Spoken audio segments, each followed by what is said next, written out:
जय माता की। आज मैं आप लोगों को वट सावित्री की बहुत ही सुंदर कथा लेकर के आई हूँ। आप लोग इस कथा को पूरी ज़रूर सुनिएगा। ये कथा वट सावित्री की है। बहुत ही महत्व है आज के दिन कथा और कहानी सुनना और कहना।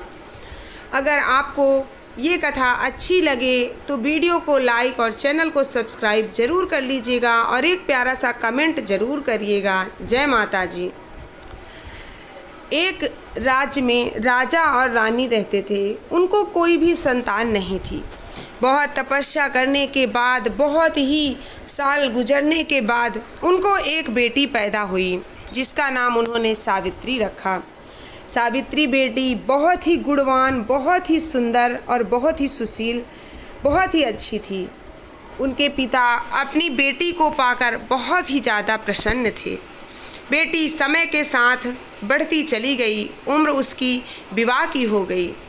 एक दिन उनके पिता कहते हैं कि बेटी, अब तुम्हारे विवाह का योग हो चुका है, अब तुम अपने लिए कोई अच्छा सा वर खोज लो।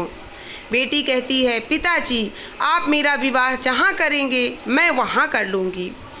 पिता ने कहा, नहीं बेटी, तुम जाओ एक बार सारे राज्य में घूम करके आओ और तुम अगर जिससे कह दोगी हम उससे तुम्हारा विवाह जरूर करा देंगे। सावित्री निकल पड़ती है। जंगल जंगल भटक के सारे राजमहल से जा करके वो राजा सत्यवान के पास पहुंचती है, जो कि पहले राजा थे। उनका राजपाट सब छीन चुका था। उनके बूढ़े माँ बाप जो अंधे थे, उनको गरीबी आ चुकी थी और वो बहुत ही सुशील और बहुत ही अच्छे इंसान थे। सावित्री जब उन्हें देखती है तो मन में विचार कर लेती है कि मैं विवाह करूंगी तो इन्हीं से करूंगी, नहीं तो मैं किसी से नहीं करूंगी। ये प्रण निश्चित करके वो जब अपने नगर में अपने पिता के पास वापस आती है, उनके साथ श्री नारद मुनि भी बैठे होते हैं।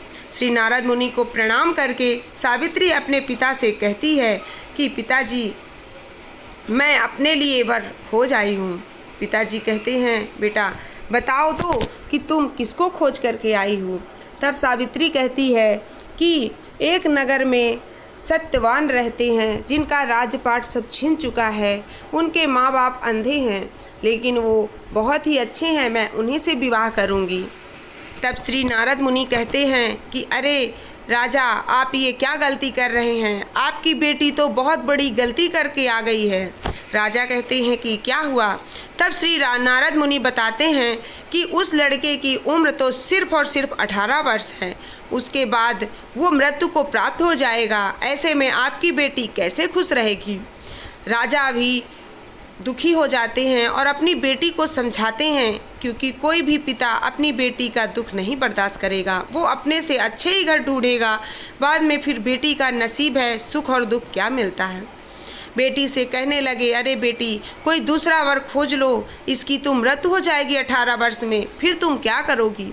सावित्री कहने लगी, पिताजी, एक स्त्री अपना पति एक ही बार खोजती है, एक ही बार निश्चित करती है, उसके बाद कोई उसका पति नहीं बन सकता। मैं भी निश्चय कर चुकी हूँ कि मैं सत्यवान से ही विवाह करूँगी। उसकी जिद के आगे उसके पिता को झुकना पड़ा और उसका विवाह सत्यवान से करा दिया गया। सावित्री सत्यवान से विवाह करके बहुत ही खुश थी, लेकिन 18 वर्ष पूरा होने पर उसकी मृत्यु निश्चित थी। सावित्री को पता था। सावित्री सत्यवान को लेकर के एक जंगल की ओर बढ़ के चली गई। सत्यवान 18 वर्ष के पूरे होने ही वाले थे उसी दिन। तभी अचानक उनकी आँखों में धुंधलापन दिखाई देने लगा। सावित्री सत्यवान को अपनी गोद में लिटाकर वहीं प्रभु का स्मरण करने लगती है। तभी अचानक उनके प्राण निकलने वाले रहते हैं। अचानक वो देखती है कि यमराज स्वयं उसके सामने प्रकट हो गए। सावित्री कहने लगी, अरे यमराज, आप यहाँ कैसे? यमराज कहने लगे, मैं तुम्हारे पति के प्राण लेने आया हूँ। सावित्री कहने लगी, ऐसे तो आपके दूत आते हैं, आज आप ऐसे क्यों आए? यमराज कहने लगे, आपके पति बहुत ही नेक इंसान थे, बहुत ही महान पुरुष थे, इसलिए मेरे जो हैं वो नहीं आ सकते हैं, वो ले जाने के योग्य नहीं हैं। इसीलिए मैं आया हूँ स्वयं इसके प्राणों को लेने के लिए। सावित्री कहती है, ऐसा मत कीजिए, मैं कैसे जीऊँगी इसके बिना। लेकिन जब मृत्यु है, यमराज आ चुके हैं, तो प्राण लिए बिना तो नहीं जाएंगे। यमराज ने सत्यवान के प्राण लिए और चल दिए। तभी पीछे पीछे सावित्री भी चल पड़ी। सावित्री को पीछे आता देख सत्यवान बहुत ही आश्चर्य में थे। चलते चलते काफ़ी दूर निकल गए। पीछे मुड़कर देखते हैं कि सावित्री अभी भी चले जा रही है। तब यमराज पीछे मुड़कर रुकते हैं और कहते हैं, सावित्री तुम मेरे पीछे पीछे क्यों चल रही हो। सावित्री कहने लगी, मेरे पति के प्राण तो ले लिए, अब मुझे भी लेकर चलो, क्योंकि मैं अकेले इस दुनिया में नहीं रहने वाली। तब यमराज कहते हैं कि देखो सावित्री, तुम जो मांगना है तुम वो मांग लो, लेकिन तुम अपने पति को नहीं पा सकती। तुम जो भी वरदान मांगोगी मैं तुम्हें वो वरदान अवश्य दूंगा। सावित्री मन ही मन सोचती है कि ऐसा क्या मांगूं जो सब कुछ मिल जाए मुझे। तभी सावित्री कहती है कि अगर आप मुझे देना चाहते हैं कुछ, तो निश्चय कीजिए कि अगर मैं कुछ मांगूंगी तो आप अवश्य देंगे, अपनी बात से पलटेंगे नहीं।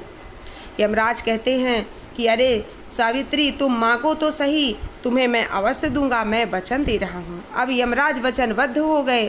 तभी सावित्री कहती है कि मैं चाहती हूँ कि मेरे बेटे को मेरे सास ससुर अपनी आँखों से दूध के कटोरे में भोजन करते हुए देखें। सावित्री ने एक ही साथ सारे घर परिवार का सुख मांग लिया। यमराज मुस्कुराते हैं, पीछे मुड़कर देखते हैं और कहते हैं कि सावित्री तुमने ये क्या मांग लिया। तब सावित्री कहती है कि अब आप मुझे दीजिए। कहते हैं यमराज कि तुम्हारे सास ससुर को दिखाई नहीं देता, तुम्हारे बेटा है नहीं, पति तो तुम्हारा मर चुका है और तुम्हारे अत्यंत गरीबी है।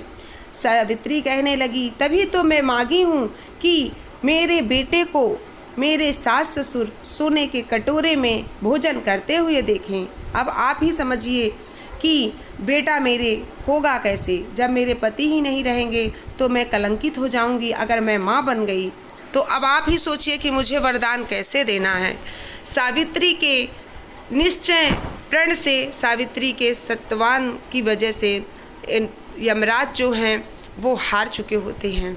सावित्री की निश्चल भक्ति अपने पति के परम पतिव्रता नारी ऐसी होती है जो यमराज से भी लड़ जाए। यमराज कहते हैं, आज तुमने अपने पति के प्राण वापस ले लिए, क्योंकि तुम पतिव्रता नारी हो। जाओ, जो तुमने मांगा है वो जरूर पूरा होगा। सावित्री कहती है, मेरे पति के प्राण वापस करिए, अन्यथा मैं माँ बनूंगी तो मुझे लोक समाज में रहने की कोई इज्जत नहीं मिलेगी। उसके सावित्री के ऐसे वचन सुन यमराज भी हार गया और उसके प्राण वापस कर दिए। सावित्री अपने पति के प्राण वापस लेकर अपने पति के पास पहुंची और बहुत ही प्रसन्न थी। हे माता रानी, जैसे आपने सावित्री के पति के प्राण की रक्षा की, वैसे ही जो भी स्त्रियां व्रत करती हैं उनके पति की लंबी आयु हो। जय माता की।